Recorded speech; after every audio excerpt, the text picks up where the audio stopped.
And we're back with the K-1 World Grand Prix 2020 Japan Fukuoka at the Fukuoka International Center. We've got some action here in the super featherweight division. In the red corner, Masahiro taking on, in the blue, Satoru. I'm Brian. And I'm Ross. Boom. Let's get into this. So Satoru, being the taller and more youthful, he's 7 centimeters taller, 173 to 166, and the younger by 6 years. He's 31.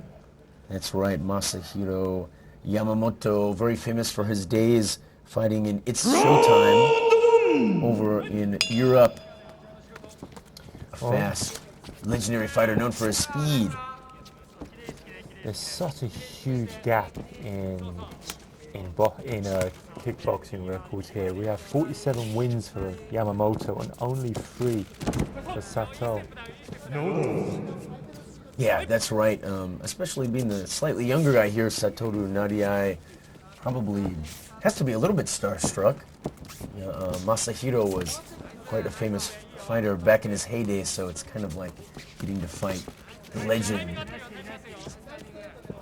I've got no doubt he must be a little bit starstruck. I mean, as you say, this guy has been there, done it all the way around the world, and he's getting a chance to share a ring with him. I mean, how amazing is that? You can see Yamamoto just working from that southpaw stance, just feathering away, looking to feint an opportunity there. Yep, so much experience. Oh, stepping in with the lead hook there. These guys kind of both catching each other with shots. Yeah, Nariai in the blue is going to have to watch out for sneaky counters and quick combinations ending with the low kick from Masahiro. Absolutely. Very interesting clash of styles here early on. Kind of feel like Yamamoto is just trying to almost be a front foot aggressive counter puncher, just trying to lure Satoru out a little bit and looking to counter overhand. Look. Yeah, there you go. Beautiful. The left hand sneaking over the top, real clean, real fast too. Yeah, I mean, no doubt he is just, even at 37 years of age, keeping it quick. Very snappy. And you saw from Satoru, at the moment that landed, he nodded, which meant it hurt. Yep. Never nod. It gives the game away. Yeah. Don't acknowledge anything. He's coming. Look at the counters overhand. Very beautiful. Very well timed. All that experience is showing. Just taking his time. Yep, getting back when he needs to. Yep, not rushing. He knows his weapon is his left-handed. He's making great use of it. Absolutely. But Satoru, he's being busy. He's keeping it long. A little bit of showboating and playing around there, which he could do without. Yeah, no, exactly. Yeah, there's no room or time to sit back and play with Yamamoto in the red. Absolutely. You don't want to be that guy as well who lets your guard down, just do a little bit of showboating and gets caught. No, well, I mean, the thing is too, he could take advantage of a little bit of age difference by just keeping a high pace. And here he goes, doing exactly that. He seems to be happy with the range and then fighting in bursts. I think he knows Yamamoto's trying to time him on the counter. Well, yeah, if you give a counter fighter time to exactly build the template and work their craft, you're just giving them exactly what they want. They want to be relaxed, they want to bounce, they want to have stamina, so they can work on their counters. You can just get in there and take all that away. Absolutely. I've got to say, I mean, that was a very strange round for me. That was a very strange round. Other than the odd low kick, Yamamoto only really landing in overhand counter shots, where Satoru, he just looked like the busier guy, looked like he was trying to make more and do more. Be interesting to see what their corners would be telling them to do right now. Here we go. Yeah, maybe it was, maybe Satoru was just a little bit starstruck in this round, and now in the second round he'll have some more confidence. But yeah, he needs to just get in there and let it go and take away all the range and moments, that Yamamoto needs to set up the counter left. Absolutely. I mean, the fact of the matter is, if someone's trying to time you on the counter to come in, okay, fine. Try and block or slip that shot, but stay in there. Yeah. Stay in there, because he's going to run out of answers. Yep. Very confident here. Well, and sometimes, you've only got 3 rounds. Maybe if you can, not eat the full brunt of the counter, eat it a little bit to get inside. That's a good trade-off if you can do some work in there. Absolutely. sometimes you just got to look at a fighter's toolkit and say, okay, what's not so bad? I'm happy to eat that. Yeah. That's my way of closing the distance. Yeah, no, exactly. Not exactly the pugilist specialist feint your way in and use angles kind of tactic, but it works. No, exactly. No, not everything is beautiful and pretty. No, indeed. Interesting stuff here early. Well, and Satoru, they're both switching stances Yeah, now. did you see that? Yeah, they're really looking to create opportunities and angles, and he's gone back to the southpaw stance now, Yamamoto, but he's just asking some questions there, seeing what happens, seeing what he can get back. Yeah, exactly. You know, Satoru's picked it up a little bit here, so, you know, maybe it's throwing Yamamoto off a little bit. He's not quite as active or busy here. So yeah, maybe Satoru just needs to be throwing and pot shotting and just boom, one strike, two strikes, one strike. I just think he needs to stay busy. Absolutely. You've seen some low kicks go in there and some jab work. I'd like to see a little bit more volume, if I'm going to be honest. And we've got two very exposed bodies here. And no one's really picked up the slack there. I'd like to see a little bit more body work. Well, that's the thing, you know.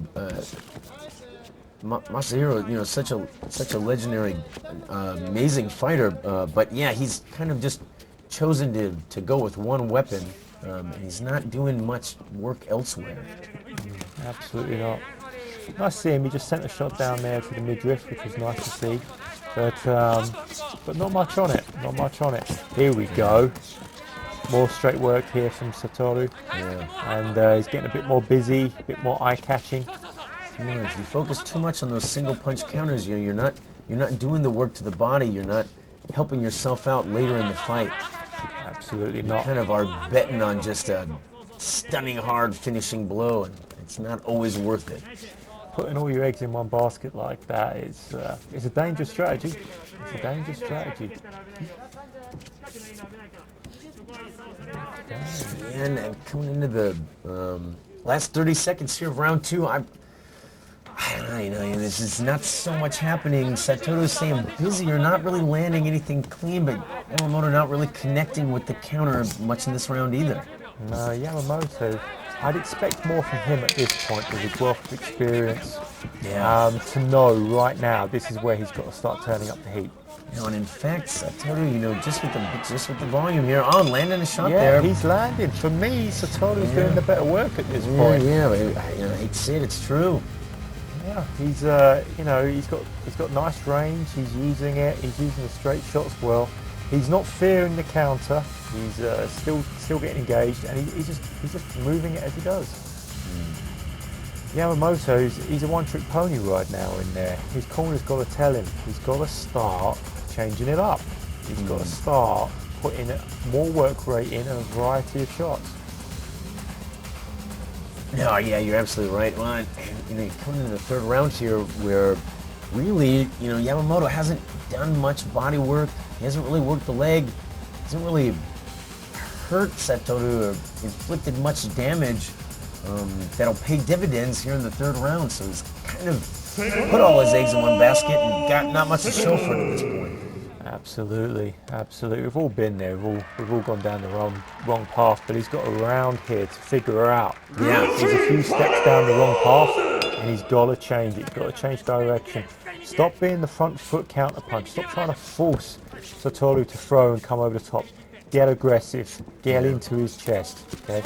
Start mixing it up. Body. There it is. There's the body work. Yeah, there we go. Some good action. Just moving forward. Yep. See, now he's just looking at getting into range. Maybe in a shot, but looking to land one. But Satoru's got his own response. Yeah. I mean, look at this. Satoru, you know, starting that off with a nice left hook to the jaw of Yamamoto that definitely hurt. You could just see the way his head moved.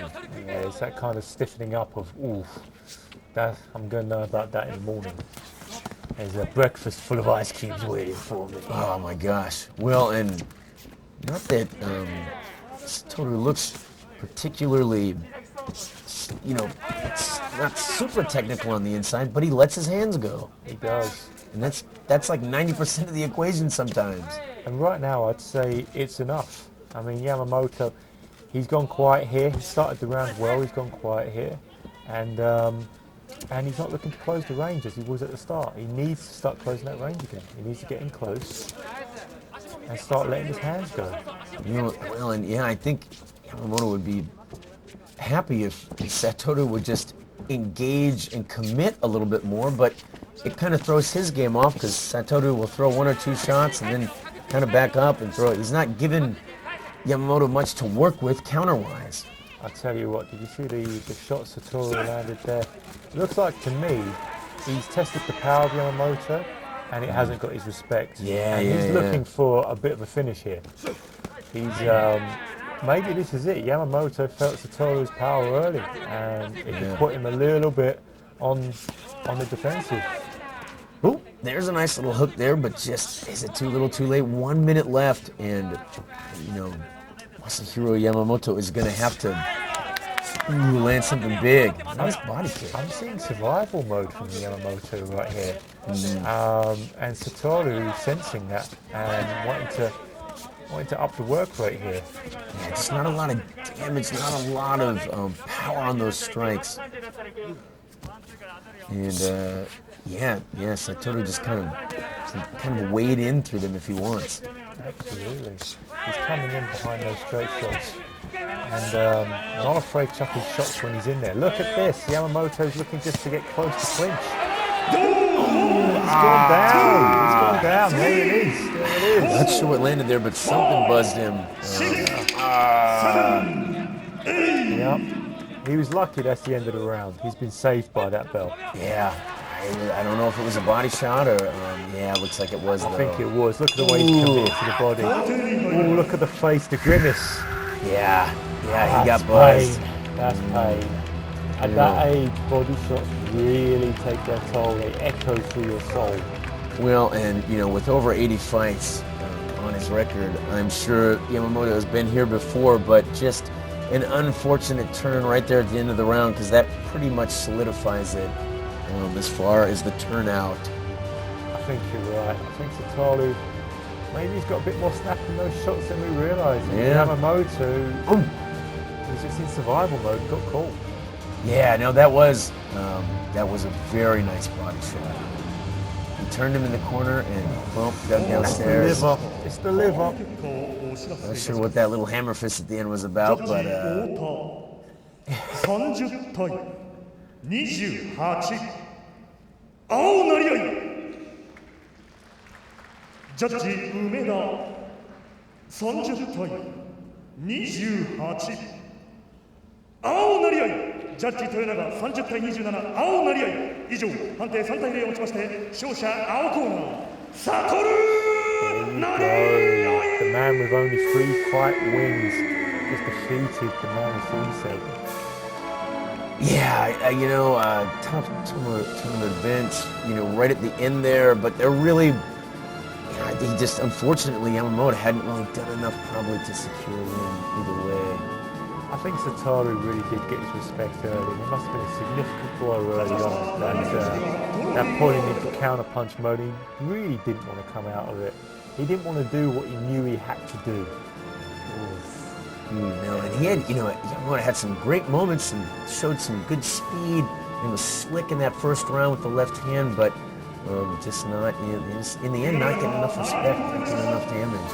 No, he should have got in closer where I think Satoru's power wouldn't have been as bitey and just made it a very ugly fight and worked out body. But, you know, we're not the ones in there, right? No, that's how it goes, and there was some more good action for the fans. Well, there you have it, the K-1 World Grand Prix 2020 Japan, Fukuoka at the Fukuoka International Center. We'll see you next time.